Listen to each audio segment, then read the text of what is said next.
So, as Ben said, I'm Lois from the Live Art Development Agency in London, and as Ben also said, we do a whole bunch of different things, projects, public programs, research projects, opportunities, kind of professional development opportunities for artists, and increasingly publications. We've been publishing quite a lot since about 2006, published about 60 different books and DVDs, and also we have this research centre. We call it the world's largest accessible collection of live art materials, and that's because it's probably the world's only accessible collection. So we can say it's as big as we want to. And so I'm going to sort of show a whole bunch of stuff from that's sort of drawn from the study room, or come out of various sort of publications and things that we've done. I'm particularly going to focus on sort of activist or politicized practices and on public interventions by culturally underrepresented artists, particularly black artists, women artists. And some of the things I'm going to show actually sort of relate to some of the work that's been discussed today. There's some nice sort of coincidences in there, and some of the sort of things that have come up, and some of the kind of issues about public, non-public, about these questions about the relationships between sort of public spaces, private spaces, institutional spaces, the idea of sort of work that's taking place where no permission has been asked or is expected. But work that's also, I guess, to a certain extent, sort of outside of a sort of cultural context, is sort of decontextualized, but in sort of positive ways. It doesn't come with what one might call sort of a certain type of sort of cultural baggage, and so you can have those kind of encounters, the kind of things that Florence was experiencing about with her work. So again, the idea of the sort of the kind of unmediated relationships with audiences, the kind of uninvited or unanticipated encounters, and what they can do in terms of disruptions of public life, but also disruptions of expectations. There's been a lot of sort of interest recently, a sort of lot of discourse around the idea of sort of public performances. I mean, partly triggered by the brilliant actions of Liberate Tate. Lawrence Bradbury, who's sitting there and keeps asking questions, you recently curated a fantastic touring film exhibition, which we were thrilled to be able to collaborate on, called Playing with Space, and I've got the brochure there, and I don't know if it's online, Lawrence, but there's a really interesting essay in here about these issues, which also complements the exhibition upstairs. And some of the clips I'm going to show today were included in Playing with Space. And so I'm going to show a bunch of clips, and they're all really short, between 2 and 5 minutes. There's one piece I might show a little bit more of. And then if there's time at the end, which I don't think there will, I was going to show you a bit of the greatest public performance ever made. And I'm not going to say what it is, and if we don't get time to show it, you'll never know what I mean by that. But the first thing I need to do is apologize, because it's going to be a bit clunky, because I'm sort of going between different media. So some are on, some of the things I'm going to show are on sort of on a memory stick, and some are on DVDs. And then I realized when I got here that there was a couple of films that hadn't been added, so I'm going to have to go online to get those. But that should all be lined up and ready to go. So the first thing I am going to show you is starting not with a performance in public, but is actually a public performance within an institution. And Hayley talked about it earlier. It's an action by Liberate Tate. It's parts per million. And as Hayley said, at the reopening of Tate Britain, Liberate Tate traced the chronology of the BP walk through British art to mark the increase in carbon in the atmosphere over each decade. And this should be...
381, 394, 400. 400. 400. 400.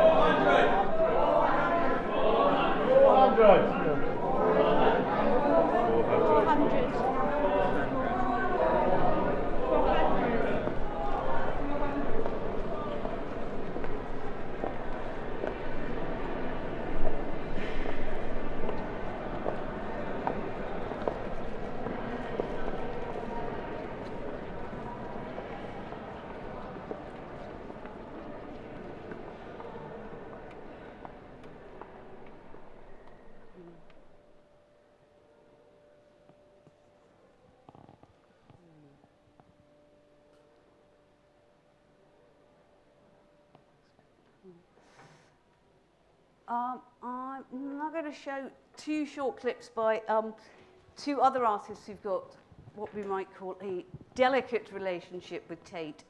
An artist called Mad for Real, which is JJZ and Huai Huan. And they are two Chinese artists based in the UK who sort of approach the city as their gallery or their stage. And they also, a lot of their work is around literalness. And so the first piece I'm going to show is called Two Artists Piss on Duchamp's Urinal. And in this piece, as you'll see, two artists piss on Duchamp's urinal.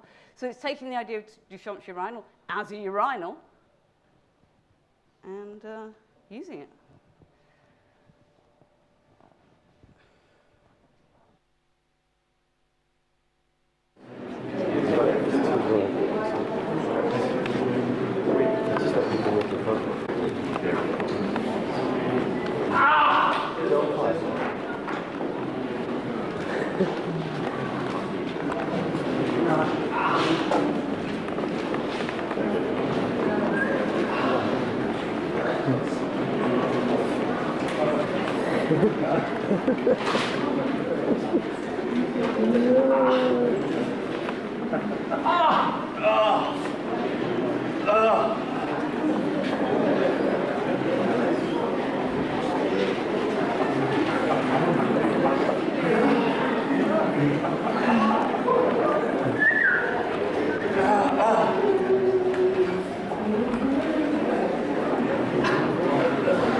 That was performed at Tate Britain, where Duchamp's urinal is held. They were also, as you all know, were sort of more famously performed in action at Tate Britain during when they jumped on Tracy Emin's bed. Two artists jump on Tracy Emin's bed. And again, it was just, this is a bed and there are pillows on it, so we are going to have a pillow fight on this bed. And consequently, they were banned from Tate. And I think that ban is still in place. But this is the same guy's Mad for Real in public. And this is during the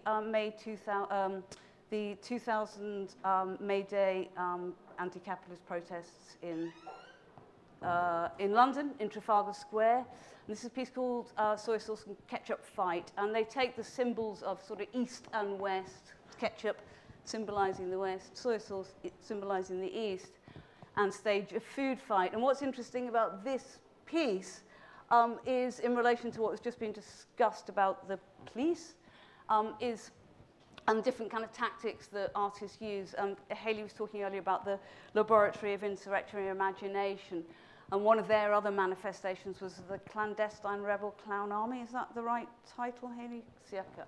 And the tactics they sort of used was sort of dressing up as sort of clowns, and the police just didn't know how to handle it. So when they asked them to empty their pockets, things, you know, like rubber chickens came out and stuff like that. And they just, And so with this, you'll sort of see a little bit, again, that it's just the police don't know quite what to do. And it's a great...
Idea is against global capitalism and exploitation. I put the DVD we in. decided to use soy sauce ketchup. No, it's there. So I wanted to express ourselves and the artists take a part against the capitalism.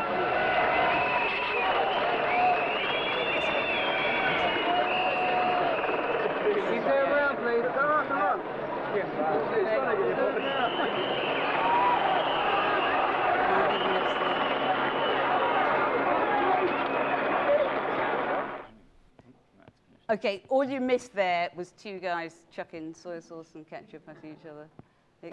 Oh, sorry, man. But I've just momentarily... Oh, it's okay, cool. Grand. So, I'm going to... so the next piece I'm going to show is by the Irish artist Anya Phillips, who's an artist and a curator and a writer, and she's just edited a book we've just published on the history of performance art in Ireland. And this is a piece that's on the collected works of Anya's that we published at the agency in 2008. And this is a piece called Red Weight. I'm just going to read out briefly what Anya wrote about it. It's from 2006, and it took place in Galway. Dressed formally in a skirt made from 600 pieces of used red clothing, I pull the gown with its long train. Audience members and random passers-by joined in to help pull the garment along, making a long human chain connected by the train of red clothing. The central concept of the performance is to show the tension between the enormous difficulty of the task and the dignified attempt to succeed. This image becomes a metaphor for the weight of past experience, beautiful and cumbersome, elaborate and oppressive.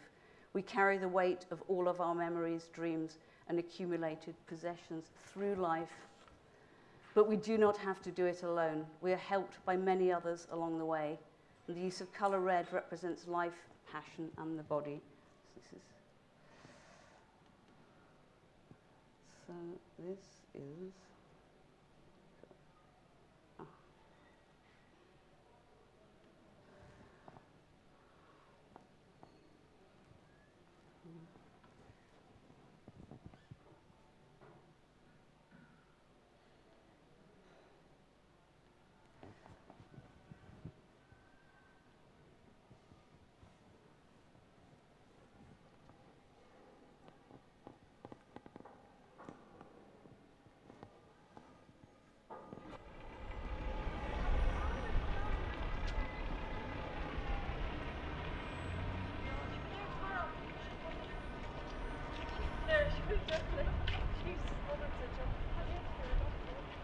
cool.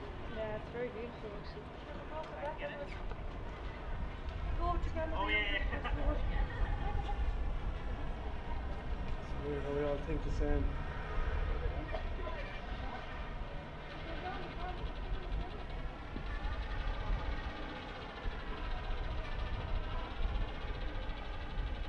She's gone all the way to the edge, is she? Or to the end?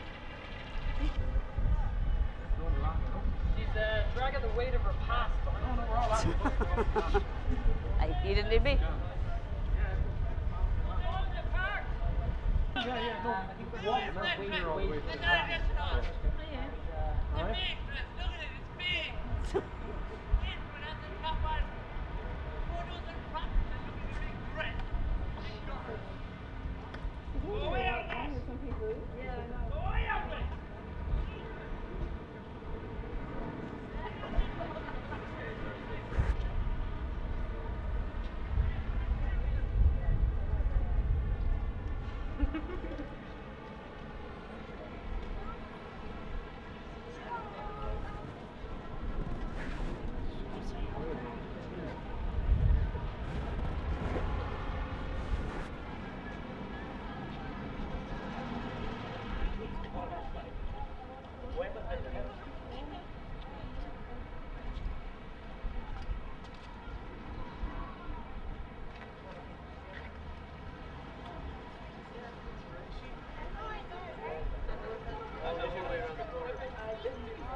Could be a long one.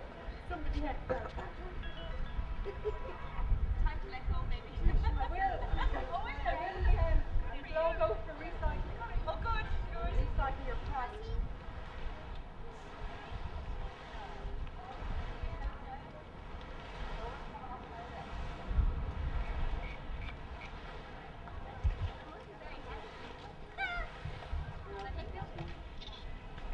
What's happening? I'm doing a performance artwork with about 500 pieces of used red clothing, and it's like telling my past.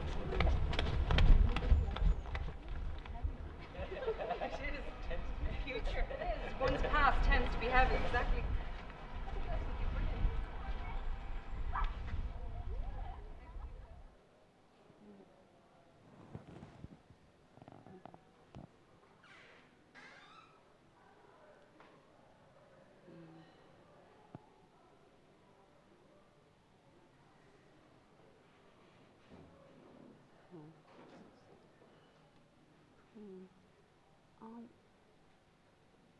So that's Anya, and in a perfectly conceived segue, I'll show you some more Irish women performance artists wearing red.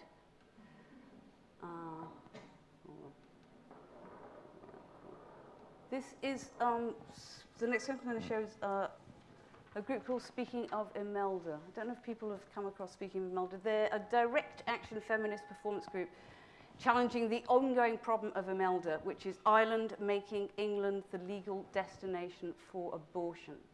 This was an action that they performed on Easter Monday in 2015 in front of the General Post Office in Dublin, and they collaborated with the Dublin-based pro-choice activists.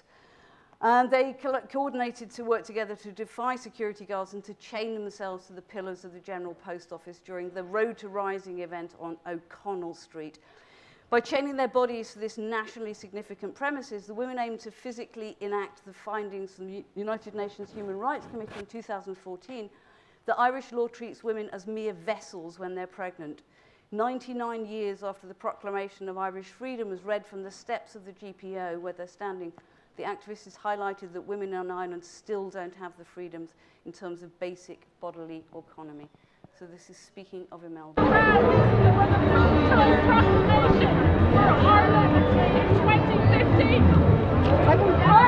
men, Irish women, and all those who live in Ireland, in the name of the freedom promised to us on these steps 99 years ago, we call on the Government of Ireland to fulfil its international obligation, as highlighted by the UN Human Rights Committee, to provide access to safe, legal abortion in Ireland. Just like those who stood on these steps 99 years ago, we declare the right of all people in Ireland to ownership of their own bodies and to control their own destinies. We applaud and stand in solidarity with the vibrant pro-choice movement all around the country. Ireland is rising to tell its politicians the time to repeal the 8th Amendment is now.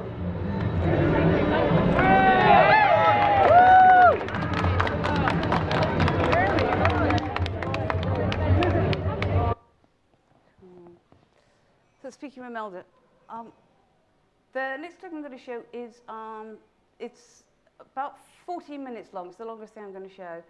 It's an extract from it's a sort of edited, a short edit of a longer film by Haida Duachi of a performance by the artist Anemi Lakmai. And this was a piece called One Morning in May.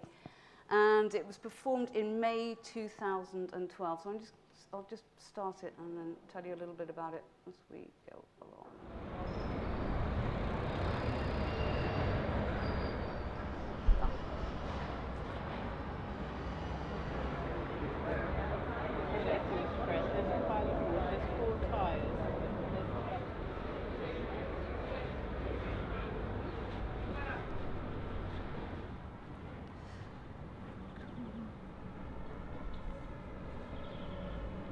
So she's crawling from Toynbee Studios, which is where Arts Admin are based in Tower Hamlets, towards the City of London with the aim of ultimately reaching the Gherkin. And that journey is about a mile. And this normally easy 1 mile stroll was a slow and exhausting test of endurance, and she did it on her hands and knees. Smartly dressed in business attire, she crawled through the everyday street life of London, her clothes getting increasingly dirty and torn.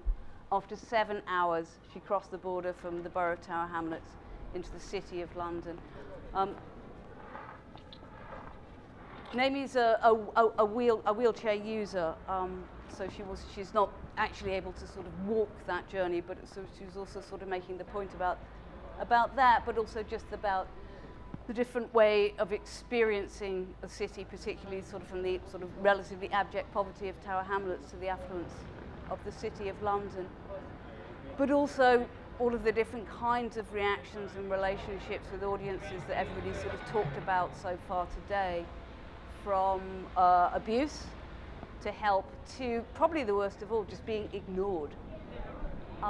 She's also had a sort of team working with her, the high-vis jackets, and she also had this film crew, and that also brings a different kind of relationship. If people just see a woman sort of crawling along, they have one thought that maybe she's a drunk, but if they see a woman crawling along surrounded by a film crew, they think probably something interesting is going on.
we're in the shade again.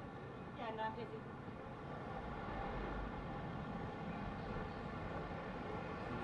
Is she an actress or that? She's not. She's not acting. Oh, what?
Can I see the map? I want to see how much I didn't do.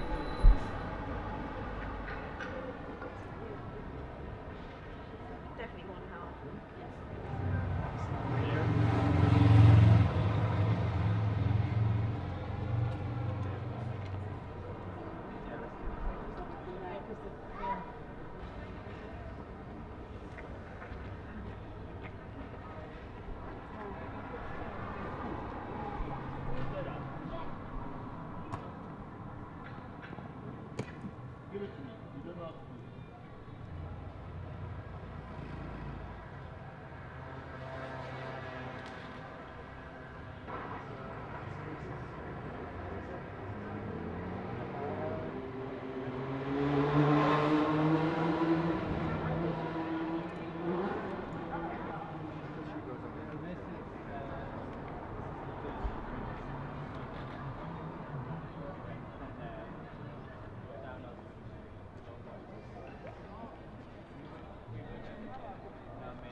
And I'm going to show you another, if I can find the DVD, where is it? Another iconic crawl piece. Where's the DVD player thing? I just suddenly can't see it anymore.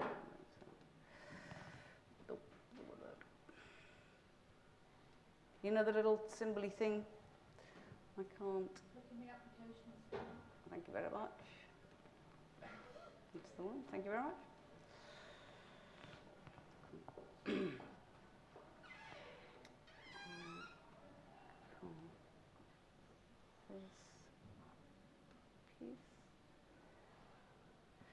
It's a piece by the American artist William Popel, The Great White Way. The Great White Way, subtitled 22 Miles, 9 Years, 1 Street, is an ongoing project since 2001. And William Popel's made a series of performances that take the form of a crawl through cities streets in which dress an audience of people on the move. During these endurance works, he drags himself along on his stomach, pushing his body with his legs, kind of military style. This particular crawl piece, The Great White Way, is a journey that covers the length of Manhattan up Broadway. And it takes over 9 years to complete, a few blocks at a time. The cruel elicits strong responses from casual passers-by who are offended by the fall of this all-American superhero, and perhaps also that it is a black man who's daring to sully the great white icon. Popel highlights the ways in which the black male body is both menacing and worthless, a sexual and a violent threat, and yet simultaneously subject to degradation. He performs his cruel despite and even because of his audience's anger and indifference. So let's watch. This is just a short clip.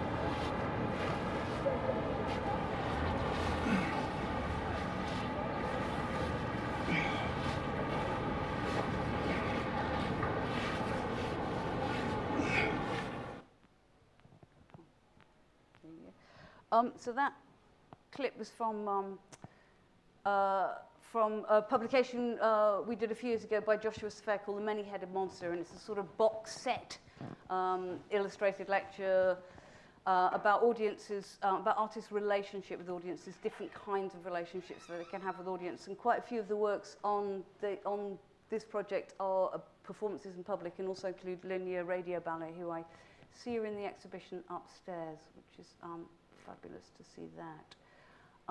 Just now going to try and get onto the internet, and I thought I bookmarked them, but I haven't, sorry, but anyway, let's do this.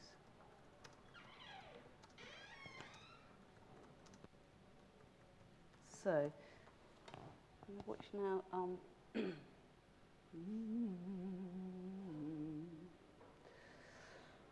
go.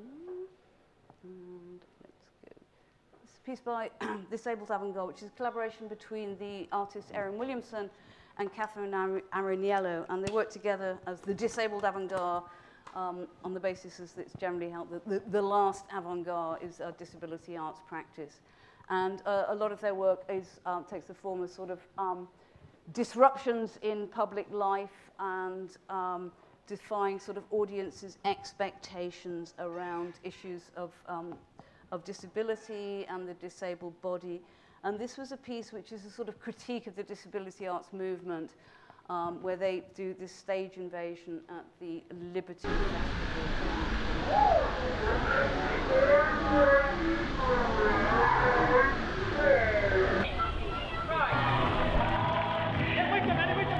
The Liberty Festival is sort of annual celebration of disability that perpetuates a lot of myths around.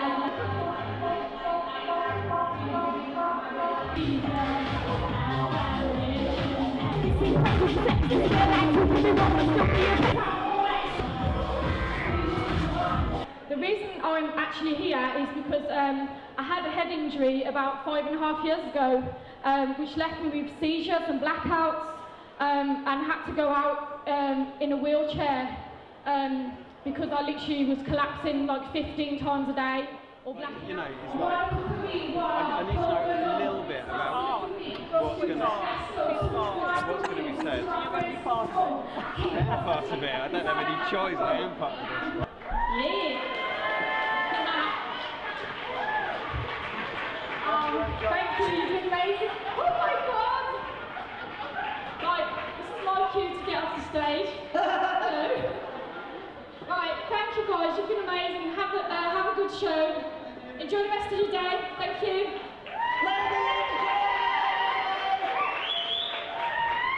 Hello?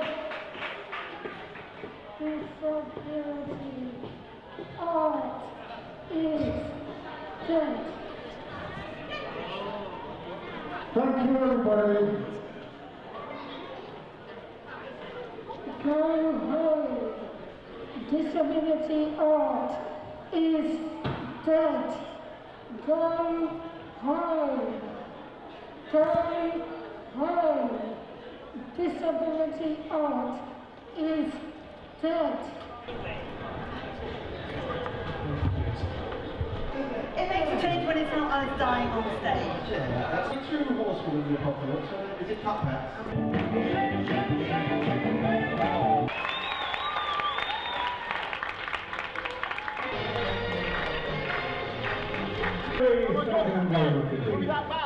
Meetings, so we're going to start our rehearsal shortly. 6 o'clock show next here in Theatre Square. So over and finding the... Oh, we are the disabled avant-garde! And this is a stage in major!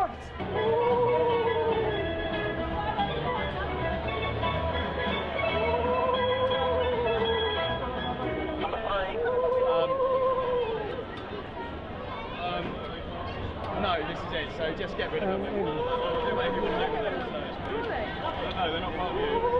Thank you very much. Well, not that on the schedule, then so thank you. Oh no, I get the one. Yeah.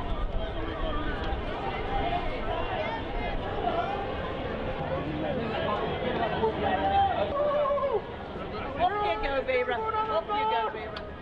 They're not part of you. Look at the stage invasion! Could we ask time to leave the stage now, please? We need to prepare, ready for our next show.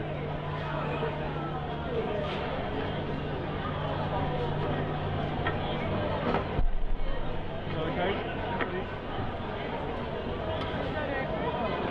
Bring you this way. Yep, thank you very much.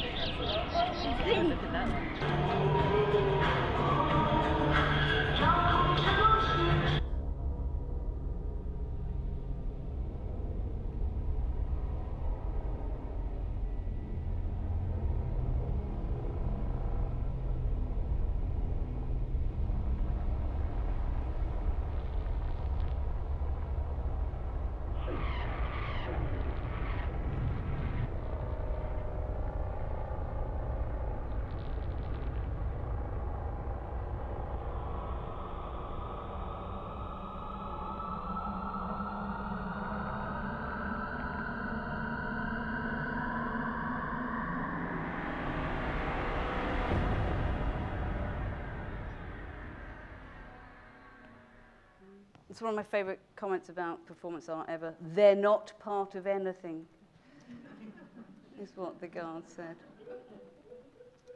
I just want to show you another quick clip from work by the Disabled Avant-Garde. It's called Assisted Passage, and this is their sort of contribution to debates about the right to die. And this was a piece that they made in, when was Assisted Passage? 2007. And it was when there was a lot of the sort of conversations about people being flown to, people going to Dignitas, and a lot of sort of euthanasia issues and stuff like that. And it's an issue that Catherine Araniello deals with a lot in her practice. She has SMA, spinal muscular atrophy. And there was recently the case where a woman in London murdered her 2 twin kids who had SMA, and it was generally felt that she was sort of sparing them this terrible life of suffering. And Catherine sort of feels that all of these debates are sort of effectively denying her right to exist and denying her right to lead a happy and fulfilled life. And so again, this is sort of testing audiences' sort of reactions to those issues, and this is them requesting audiences to sign a petition. Well, it says here. During Diversity Week, please note.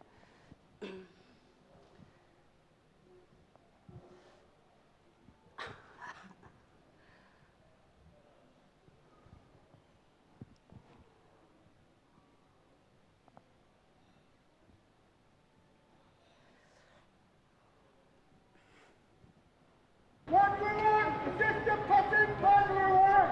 Now! No! Assisted passage now!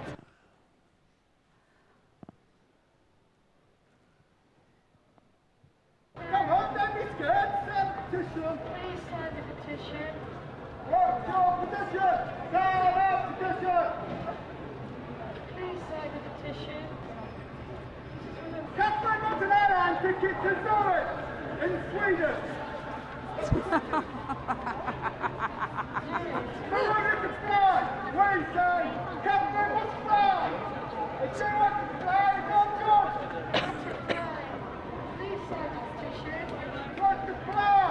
Please sign the petition. We say sign the petition! Thank you. What's your petition?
What do we want?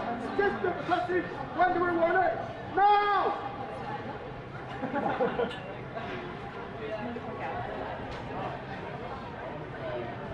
Thank you, everyone. We're getting really well in the numbers now. What do we have to try to do it? How old do you guys see it?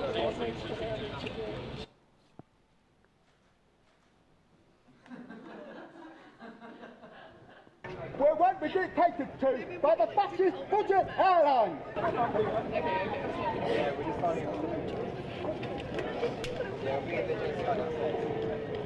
Thank you, everybody. More signatures, please. Roll up. This woman's human rights have been completely abused. Please say let me fly. We can't do it without your support. Please sign the petition so I can fly to Zurich. Please sign the petition. This is Kathleen. She's got a ticket to fly. Thank you very much. Thank you. Sign up board. We need your support. It's part of the Diversity Awareness Week that we've been invited here to bring light to some of the issues around disability during the Diversity Week at Birkbeck. And we'd like to bring to your attention the gross infringement of human rights of disabled people when trying to fly across the world, even if they have a ticket. The budget airlines must be smashed. Smash the budget airlines! The fascist budget airlines! Smash them now!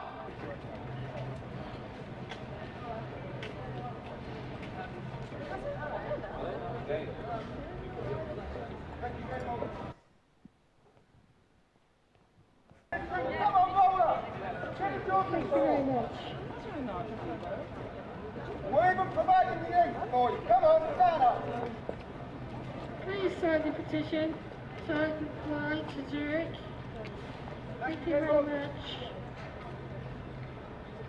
Thank you. Any more things, please? Coming up to the conclusion of this petition today, it's been very successful. We've got over 25 signatures, and we're doing very well. Thank you, people of Birkbeck. Thank you. Bye-bye. Yes, please. Thank you.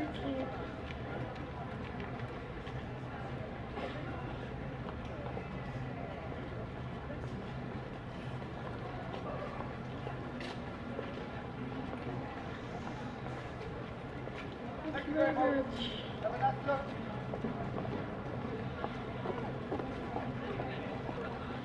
Somewhere over the rainbow, birds fly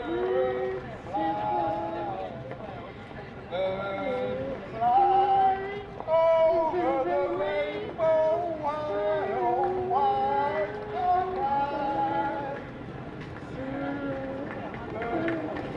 Over the rainbow, why, oh, why, can't I?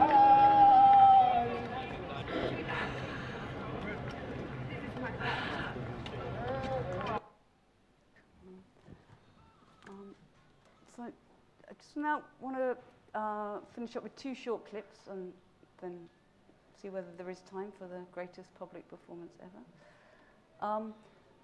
These are 2 short clips.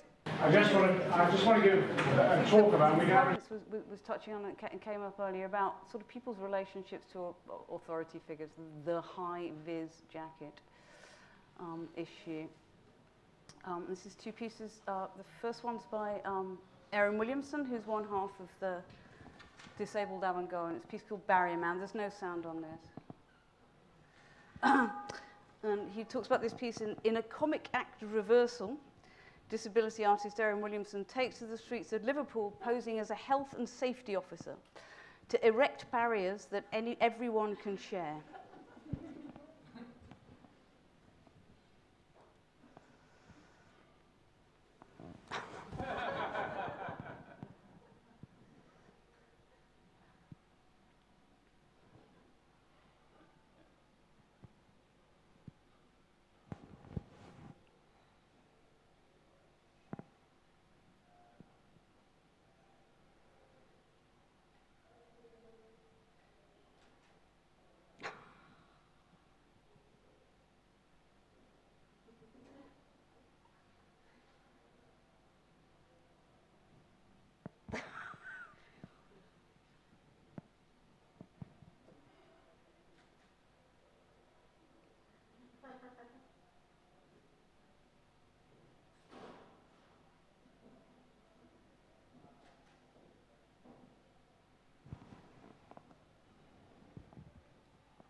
This is that's Tate, Liverpool.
Bury a Man.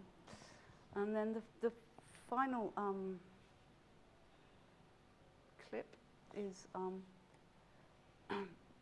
by the artist Richard Dedabonici, who's a performance artist and a prankster, and a lot of his work takes place in public as public interventions, public performances. A very early piece of his actually was in Oxford, and it was a piece called Lazy Student, Too Apathetic to Get a Job, Please Give Generously.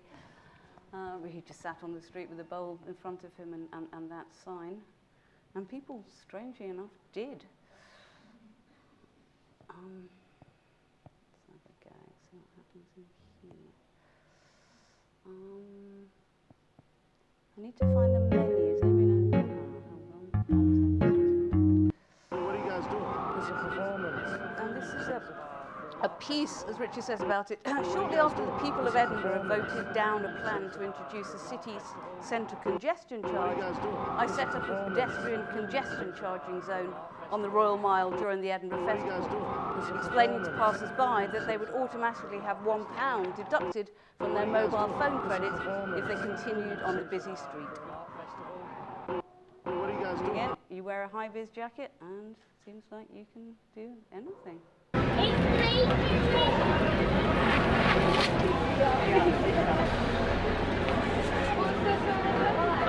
Congestion charging zone.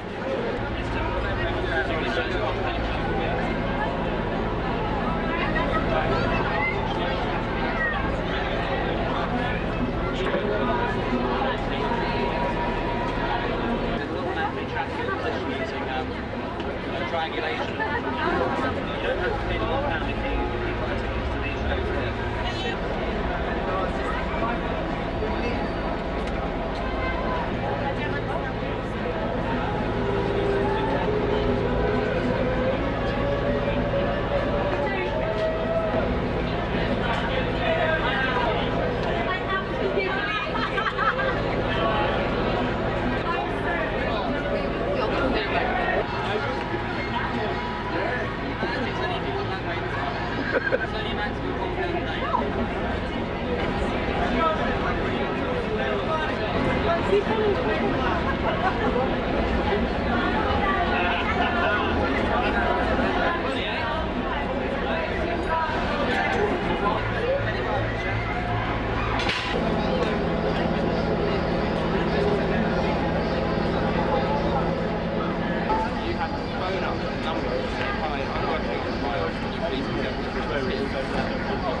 So that's it. Thanks very much. What are you guys doing?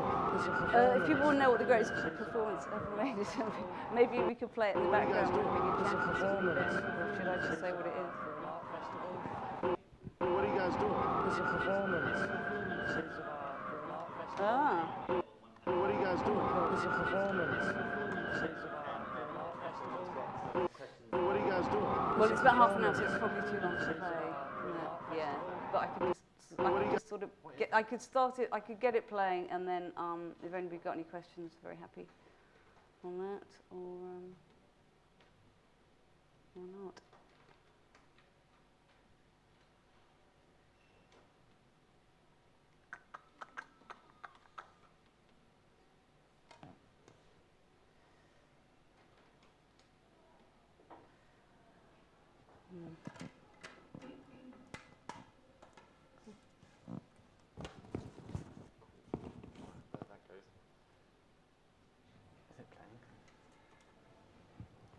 Possibly not. Oh.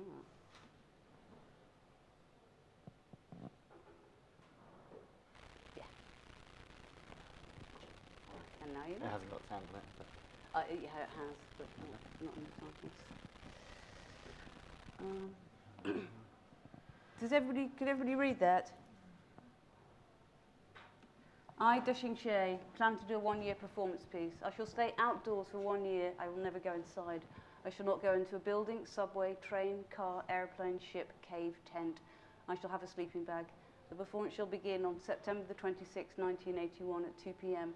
and continue until September the 26th, 1982 at 2 p.m. Dushing Shea. Cool. Thank you, Lois. Cool.